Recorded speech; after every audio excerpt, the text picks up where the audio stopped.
he's a terrorist. He does not regret what he did. Protests erupt on Purdue's campus as a controversial speaker comes to West Lafayette to address education. Good evening, I'm Nicole Kahn. Thanks for being with us tonight. Heated protesters rallied outside the Lawson Science Building at Purdue, where controversial guest Bill Ayers spoke tonight.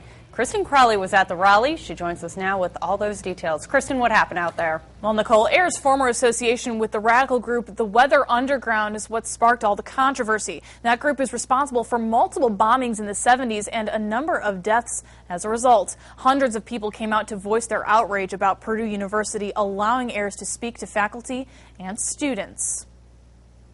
USA!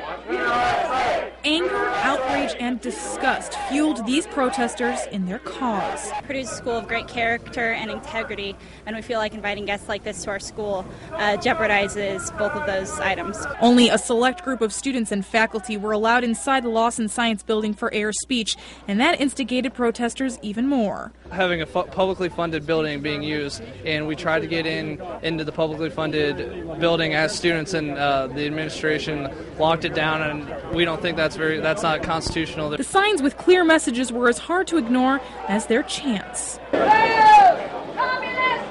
Protesters didn't stop at homemade signs. Some of them went as far to make look-alike bombs using hot dogs. A life 30 years ago and a life today is the same to me, and is the same to everyone else here. As people going to see Ayers' speech were met with boos from protesters.